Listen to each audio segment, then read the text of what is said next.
আসসালামু আলাইকুম। আশা করছি আপনারা সবাই ভালো আছেন। আজকে আমি চিনি গুঁড়া চাউলের পোলাও রান্নাটা শেয়ার করব আপনাদের সঙ্গে।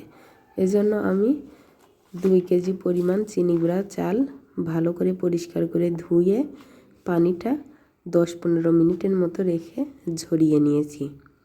তো এখানে আমি রান্নার জন্য চুলায় একটা প্যান বসিয়ে এখানে পরিমাণ মতো তেল, তারপরে কিছু পেঁয়াজ কুচি, কিছু গরম মশলা যেমন সাদা এলাচ, তেজপাতা, বড় কালো এলাচ 2টি এবং দারুচিনি এগুলা দিয়ে কিছুক্ষণ পেঁয়াজটা গোল্ডেন ব্রাউন কালার হয়ে আসা পর্যন্ত অপেক্ষা করব।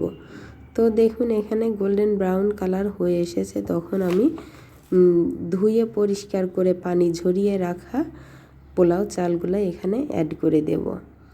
দিয়ে অনবরত নেড়েচেড়ে এটাকে সুন্দর করে ভেজে নিতে হবে। তো আমার এটা ভাজা হয়ে গেছে। এ পর্যায়ে আমি অ্যাড করে দিব এখানে জিরা বাটা, আদা বাটা, পেঁয়াজ বাটা, রসুন বাটা এগুলা দিয়ে সুন্দর করে নেড়েচেড়ে মিশিয়ে নেব। যেহেতু আমি 2 কেজি পোলাও রান্না করব, এজন্য আমি 4 কেজি পরিমাণ পানি মেপে অন্য একটা পাতিলে ফুটন্ত গরম বানিয়ে নিয়েছি। তাহলে পোলাওটা গরম পানি অ্যাড করলে পোলাওটা ঝরঝরা এবং অনেক সুন্দর হবে। এজন্য গরম পানিটা এখানে অ্যাড করে দিলাম। তারপরে এখানে 8-10টি কাঁচামরিচ, গোটা কাঁচামরিচ অ্যাড করে দিয়েছি। দিয়ে দেখুন সুন্দর করে ঢেকে দিতে হবে নেড়েচেড়ে। ঢাকা হয়ে গেলে দেখুন পানিটা শুকিয়ে গেছে। এ পর্যায়ে সাবধানে আবার ঢাকনা খুলে নেড়ে দিতে হবে। যেহেতু আমার পাতিলটা ভরে গিয়েছে এই জন্য সাবধানে নেড়েচেড়ে দিতে হবে, না হলে এটা পড়ে যেতে পারে। এজন্য একটু সাবধানতা অবলম্বন করতে হবে নাড়াচাড়ার ক্ষেত্রে।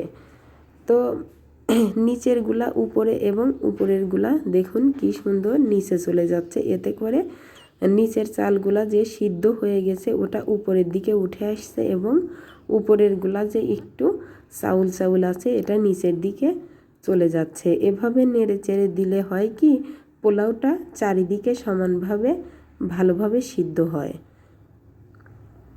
চাউলে কোনো পরিমাণে একটু দানা দানা ভাব থাকে না, সুন্দর ঝরঝরা এবং তুলতুলে হয়ে যায়, খেতে ভালো লাগে।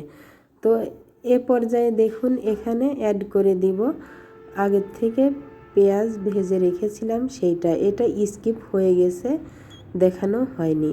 তো আজকে এ পর্যন্তই। আল্লাহ হাফেজ।